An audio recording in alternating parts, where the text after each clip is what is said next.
Alors, les prolactinomes ou bien adénomes hypophysaires à prolactine sont définis selon l'OMS 2017 comme étant des proliférations tumorales épithéliales bénignes exprimant essentiellement la prolactine.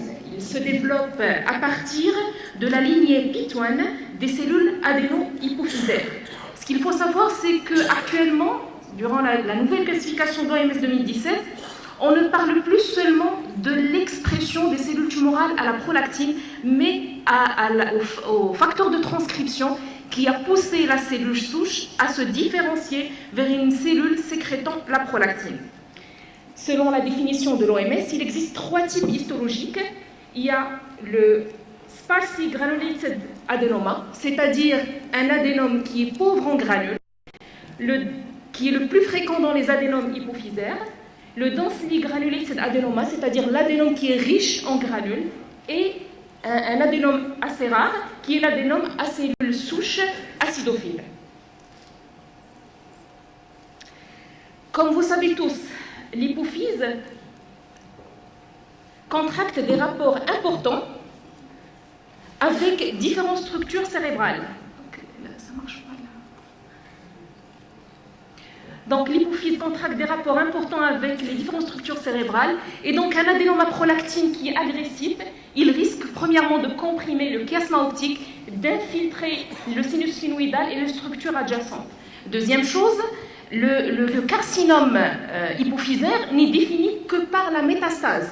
Et donc la présence d'une tumeur hypophysaire avec une seconde localisation cérébrale définit une métastase en dehors de tout signe histologique d'un carcinome hypophysaire.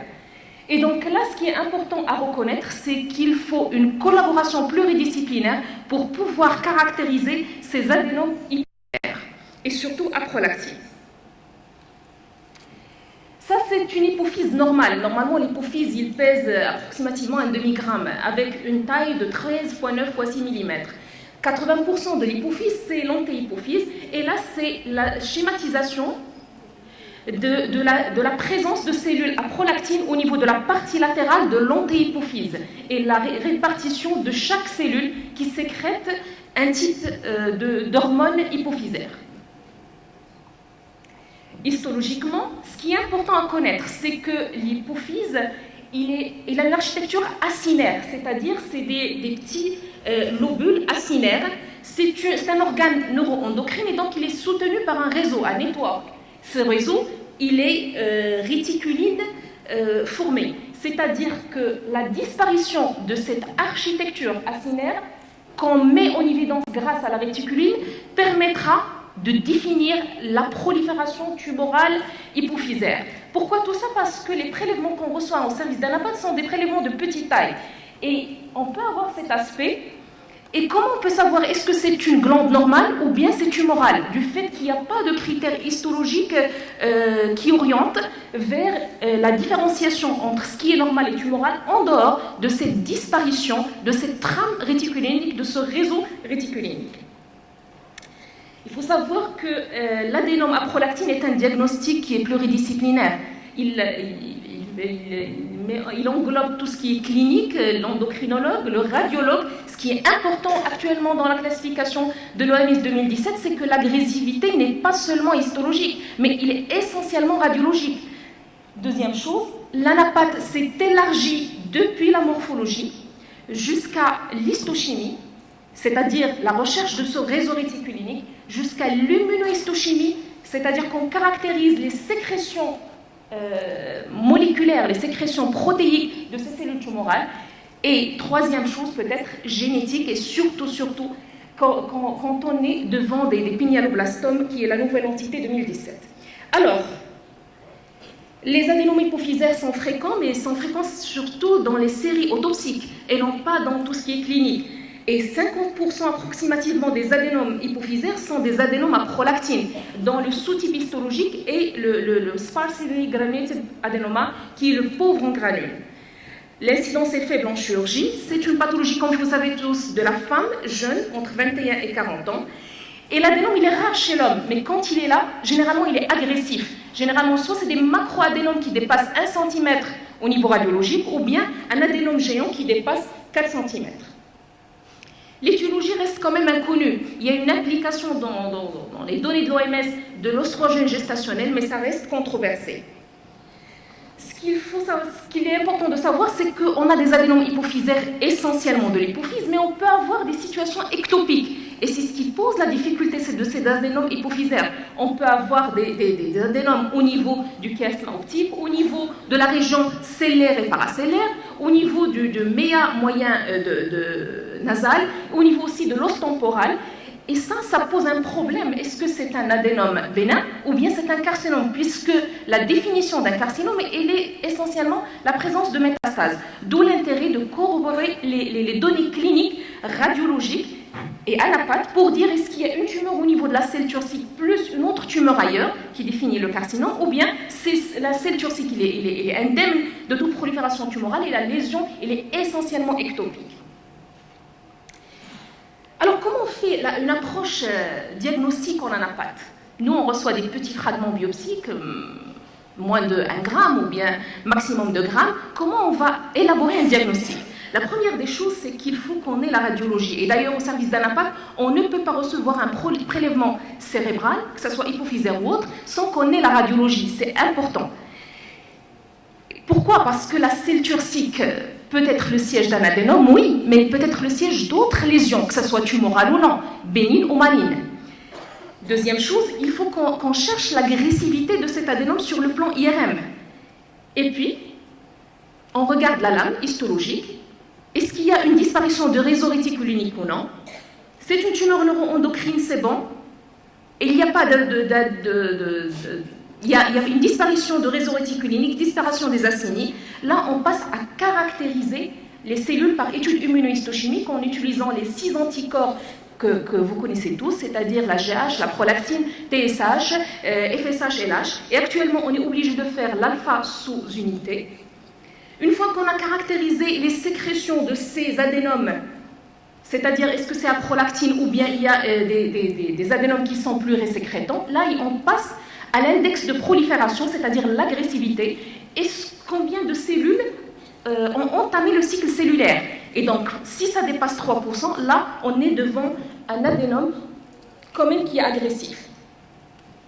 Là, c'est la dernière classification de l'OMS 2017 et qui met en évidence la présence, oui, de l'adénome comme pathologie la plus fréquente, dominée par l'adénome à prolactine, mais aussi il y a le carcinome pituitaire, la nouvelle entité qui est le blastome pituitaire et qui est une entité du jeune enfant, les craniopharyngiomes, les tumeurs neurales et paraneurales qui naissent à partir de la post-hypophyse, les tumeurs aussi mésenchymateuses, un méningiome qui peut naître au niveau de la selle turcique puisque les méninges tapissent la selle turcique, les cordomes qui sont des tumeurs qui siègent au niveau de l'axe crânio-caudal.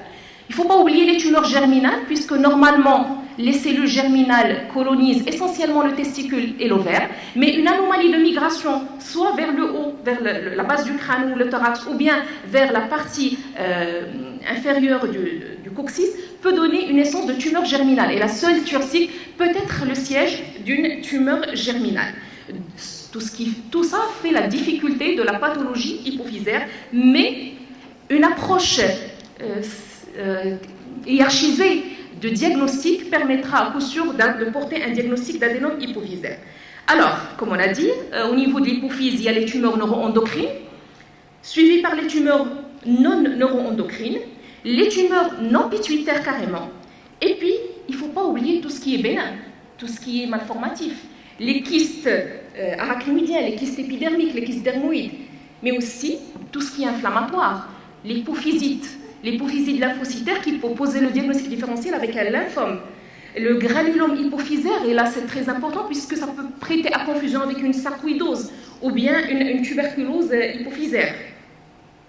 Et là c'est une approche pathologique du diagnostic de l'adénome à prolactine et qui corrobore tous les efforts du clinicien, radiologue et anapathe pour poser un diagnostic de tumeur hypophysaire. Alors, qu'est-ce qu'on reçoit au service d'anapathe? On reçoit des biopsies de petite taille, généralement dans un flacon de formol, qui ont été ramenées par voie transphénoïdale ou transcrânienne. Ce qui est important à rapporter, c'est la fixation au formol, puisque si on ne fait pas de fixation immédiate au formol, il y a un allongement de l'ischémie froide et donc l'immunohistochimie peut être négative. Et donc on ne peut pas poser un diagnostic d'un adénome hypophysaire sur un matériel non conservé. D'où l'intérêt d'éduquer le personnel du bloc opératoire à fixer les prélèvements, tout venant, mais essentiellement de tumeurs cérébrales et tumeurs hypophysaires.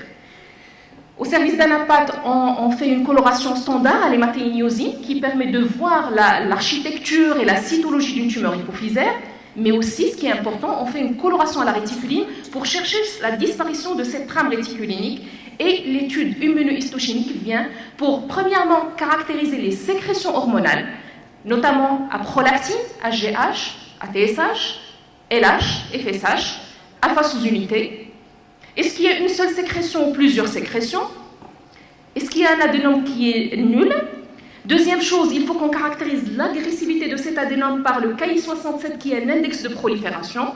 Et puis, en dernier, et qui est la nouveauté de l'OMS 2017, c'est surtout les facteurs de transcription. C'est-à-dire, quel est le facteur de transcription qui a poussé la cellule souche à se différencier vers un adénome à prolactine ou un autre adénome. La microscopie électronique est réservée aux centres spécialisés.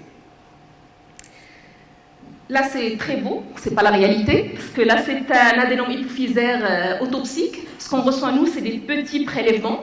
La taille de prélèvement, elle est importante, puisque un microadénome, c'est moins de 1 cm, un macroadénome, c'est supérieur entre 1 et 4, et un adénome géant, c'est supérieur à 4 cm. Généralement, les prélèvements sont de couleur brunâtre, puisqu'on a une sécrétion d'hormones, donc généralement, c'est jaune chamois, rougeâtre. La consistance, elle est molle. On peut avoir une pseudocapsule lorsqu'on a un adénome bénin, mais si c'est mal limité, là, c'est surtout en péropératoire, on a une tumeur qui est extensive. Et puis, les remaniements comme la fibrose, comme les kystes, les calcifications, ça se voit dans les adénomes qui sont traités par un traitement médicamenteux. Qu'est-ce qu'on remarque à l'histologie? Là, on a fait nos prélèvements, on les a mis dans une cassette, on a coupé, on regarde la prolifération tumorale. Alors, la prolifération tumorale, excusez-moi, ça ne marche pas le pointeur. Alors, la prolifération tumorale, il est d'architecture endocrinoïde, c'est-à-dire qu'on ne voit presque que les cellules tumorales. Le stroma, il est fin, grêle, fibrovasculaire, mais ce qui est important à noter pour le pathologiste, c'est la disparition des acinies. C'est quoi les acinies? C'est des structures arrondies d'organisation cellulaire en acinies. Deuxième chose, les cellules se ressemblent, elles sont monomorphes, elles sont parfaites, il n'y a pas d'identité cytonucléaire, il n'y a pas de mitose anormale. Généralement, c'est ça l'adénome hypophysaire et aussi à prolactine. Troisième chose, c'est que on regarde le cytoplasme. Est-ce qu'il est eosinophile? Est-ce qu'il est riche en granules? Ou bien il est chromophobe, il ne prend pas la coloration cytoplasmique. Et là, c'est le sparsely granulated adenoma, c'est le plus fréquent des adénomes hypophysaires. Sur cette slide, on voit la transition entre un parenchyme hypophysaire normal, où on a ce réseau réticulinique, ce network, qui supporte l'hypophyse normale, et en haut, on a la disparition de ce réseau réticulinique. On est là, bel et bien, devant une tumeur hypophysaire d'architecture endocrinoïde. Là, c'est les caractéristiques cytoplasmiques. On voit très bien que le cytoplasme, il est clair, il ne retient pas l'éosine. Donc, c'est un sparsely granulated adenoma.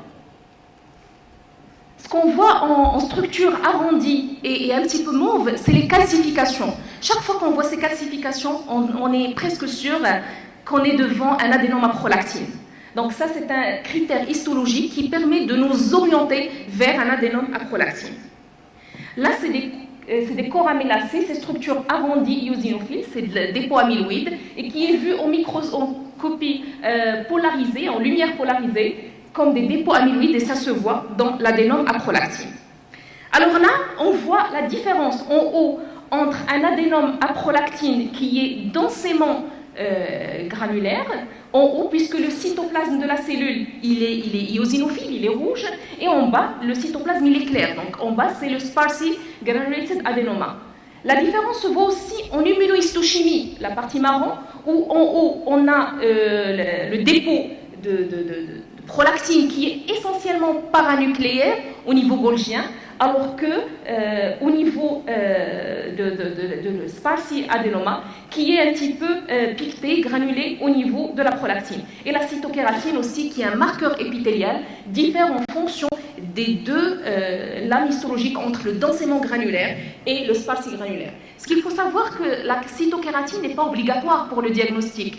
Ce qu'on fait essentiellement, c'est la synaptophysine lorsqu'on n'est pas sûr que c'est un adénome hypophysaire, puisque la synaptophysine est un marqueur neuroendocrine. Et la cytokératine, là, c'est un marqueur épithélial, si on veut par exemple faire la différence entre un méningiome et un adénome hypophysaire. Donc, l'étude immunohistochimique vient après l'histologie standard, après la réticuline, pour typer ce que sécrète cet adénome hypophysaire.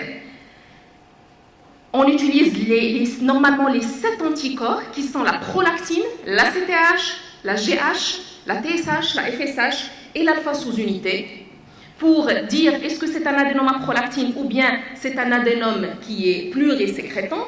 Et deuxième chose, on cherche les marqueurs d'agressivité, mais toujours je dis que l'agressivité, elle est essentiellement radiologique, elle est essentiellement IRM dans la nouvelle classification de l'OMS 2017, puisqu'en 2004, on corrélait l'agressivité avec le P53 et avec le KI67. Actuellement, c'est essentiellement radiologie, plus bien sûr le KI67.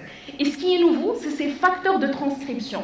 Puisque chaque cellule tumorale naît à partir d'une cellule souche, et qu'est-ce qui a poussé cette cellule souche à se différencier vers un adénome à prolactine ou un adénome à GH ou autre, c'est ces fameux facteurs de transcription qui poussent la cellule à se différencier vers un ou plusieurs sous-types de l'adénome hypophysaire. Là, c'est un adénome à prolactine qui est sparsely granulated. Et là, on voit une expression cytoplasmique paragolgienne en marron des cellules tumorales à l'anticorps anti-prolactine. Là, c'est aussi une expression paragolgienne à côté du noyau. Ce qui est marrant, c'est la sécrétion de prolactine et qui est vue en microscopie optique grâce à l'étude immunohistochimique utilisant les anticorps anti-prolactine. La microscopie électronique, elle est réservée au centre de recherche. Il n'est pas obligatoire pour le diagnostic, sauf ce qui est caractéristique pour ces adénomes hypophysaires à prolactine, c'est surtout l'extrusion des granules sécrétoires au niveau intercellulaire. C'est-à-dire, oui, les granules à prolactine, ça marche ? Très bien. Alors, c'est-à-dire que les sécrétions à prolactine sont au niveau noirâtre cytoplasmique, mais regardez là, ça existe au niveau intercellulaire et c'est ce qu'on appelle l'extrusion sécrétoire des granules par exocytose en intercellulaire. Et ça, c'est caractéristique des adénomes à prolactine. Là, c'est un adénome hypophysaire à prolactine et qui est non traité. Toujours, c'est une prolifération tumorale, épithéliale, d'architecture endocrinoïde. Regardez le stroma qui est grêle. On n'a pas les acinies, il y a une disparition des acinies, il n'y a que une architecture diffuse, ou bien c'est quelques travées. Et là, les cellules sont monomorphes, elles se ressemblent.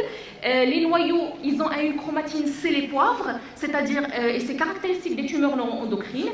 Et là, on est bel et bien devant un adénome hypophysaire, avec une disparition de l'architecture acinaire grâce à la coloration de réticuline. Et là, on regarde très bien qu'il y a une fibrose. Et cette fibrose, elle est secondaire au traitement par la bromocrétine. Et donc, il y a des remaniements de l'adénome à cause de traitement par la bromocrétine. On a vu qu'il y a des adénomes qui sont monosécrétants, qui sécrètent que la prolactine, bien qu'il y ait des adénomes qui sont combinés. Et durant notre pratique quotidienne, on remarque que c'est assez fréquent quand même. C'est pas si rare que ça. Et pour les adénomes à prolactine, il y a des adénomes qui sont combinés. Et les plus fréquents qu'on trouve, c'est les adénomes mammassomatotropes. Ça veut dire quoi? Ça veut dire que la cellule hypophysaire sécrète la GH, mais il sécrète aussi la prolactine. Et ce qui est aussi marrant, c'est que c'est la même cellule qui sécrète les deux hormones. Dans les adénomes mixtes HGH et prolactine, c'est une prolifération adénomateuse. Il y a des cellules qui sécrètent la prolactine et d'autres qui sécrètent la GH. Et donc, c'est ce qui fait la différence entre l'adénome mammasomatotrope, où c'est une seule cellule qui sécrète les deux hormones, et là, c'est deux cellules distinctes de la prolifération tumorale, comme si on avait deux clones de tumeurs, un qui sécrète la GH et l'autre la prolactine. Et là, un autre sous-type qui est rare, heureusement, mais qui est agressif, qui est l'adénome acidophile à cellules souches, stem cell adénoma acidophilique. Et là, il est agressif, il est caractérisé par une sécrétion de prolactine modérée avec un GH qui est faible. Donc il faut très bien voir les lames et chercher les sécrétions.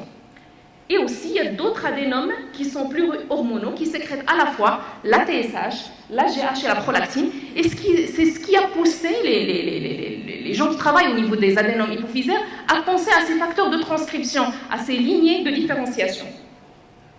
Ça, c'est un cas du CH Mahitis de Marrakech, qu'on a vu avec le professeur Ansari et le professeur Mrari. Et là, c'est une prolifération tumorale endocrinoïde où il n'y a pas d'acini. Et les mêmes cellules, regardez, ils sécrètent la prolactine et les mêmes cellules qui sécrètent la GH. Et donc, on est bel et bien devant un adénome mamma-somatotrope. Qu'est-ce qui a changé depuis l'OMS 2004 à l'OMS 2017? Bon, pour nous, les anapathes, nos OMS, nos Blue Books, c'est notre Bible. C'est-à-dire, on ne classe que par ça et on est obligé de suivre l'évolution de ces modifications. Et on est actuellement au niveau de la 4e édition. Et le deuxième livre, c'est la FIP. C'est le livre des forces armées américaines et qui aussi caractérise les tumeurs sur le plan anatomopathologique. La première des choses, c'est qu'on ne parle plus d'adénome hypophysaire atypique. C'est banni de la classification. Il est changé par l'adénome hypophysaire à haut risque de récidive, et c'est très important.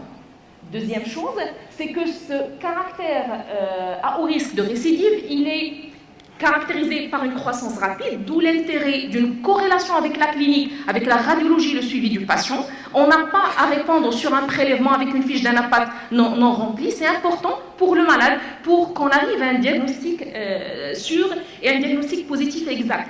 Deuxième chose, l'invasion, elle est IRM, elle est radiologique, et on est réconforté par le KI67. C'est quoi le KI67? C'est un marqueur immunohistochimique qui caractérise les cellules qui rentrent dans le cycle cellulaire. Le cycle cellulaire, c'est la mitose, c'est la phase de prolifération, de division cellulaire. Et toutes les cellules qui rentrent dans le cycle, qui prolifèrent, ils vont être marquées au niveau nucléaire par le KI67. On voit toute la lame. Si au-delà de 3% de la prolifération tumorale exprime le KI67, là on est orienté vers un adénome hypophysaire à risque de récidive. Ce qui est important aussi, c'est que les atypies cytonucléaires ne constituent pas un critère de malignité. Et je vous assure, il n'y a même pas une semaine, j'ai vu un adénome hypophysaire où il y avait vraiment des patates, des noyaux de grande taille atypiques avec de rares mitoses. Je me suis dit, il faut que je fasse le KI67 et le P53. Et figurez-vous que le KI67 était à 1%. Donc, dans toutes les tumeurs neuroendocrines, les atypies ne constituent pas un critère de malignité. La malignité, il est caractérisé soit essentiellement par la métastase. Alors, quels sont les critères pronostiques? Il y a les adénomes hypophysaires typiques, les bénins, qui ne métastasient pas. Alors, ils sont caractérisés par une prolifération monomorphe, sans atypie, avec un KI qui est très faible et une croissance qui est lente. Et généralement, c'est des tumeurs bien délimitées à l'IRM et non invasives. La nouvelle entité, l'adénome hypophysaire à haut risque de récidive, il est caractérisé par une agressivité IRM, un envahissement de la cellule turcique, de chiasma optique et des structures adjacentes, une activité mitotique qui est augmentée, mais j'ai mis un point d'interrogation parce que, en fin de compte, c'est l'agressivité radiologique, le KI67 qui est au-delà de 3%, et le P53 qu'on utilisait avant, mais actuellement, il n'est pas très recommandé au niveau de l'OMS 2017, puisque ça ne rapporte pas plus que le KI63. C'est vrai que lorsqu'on a une tumeur qui est à haut risque de récidive, il est élevé, mais bon, il n'est pas obligatoire. Ce qui est obligatoire à réaliser, c'est surtout les 7 hormones avec la phase sous unité et le KI67. Le carcinome qui est caractérisé essentiellement par les métastases systémiques au cérébrospinal, d'où l'intérêt de voir la cellule turcique et une autre tumeur ailleurs, et qui est caractérisée sur le plan biopsique par une prolifération adénomateuse. Et elle peut survenir sur un adénome hypophysaire qui est connu, ou bien sur de nouveau, c'est-à-dire naître à partir d'une cellule turcique normale.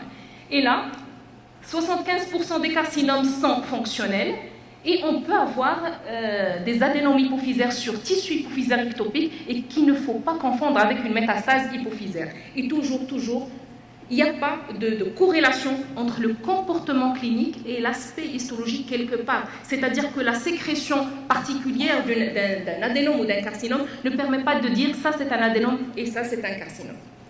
Alors, ça c'est un tableau que j'ai pris de l'ACTA neuropathologie et qui c'est un article qui résume ce qui a été rapporté dans la classification de l'OMS 2017. Toujours l'adénome hypophysaire qui est classique, le versant malin et l'adénome à haut risque de récidive. Et là, on a des critères qui peuvent nous orienter vers cette agressivité. Par exemple, un adénome avec une activité proliférative élevée, le Ki67 élevé.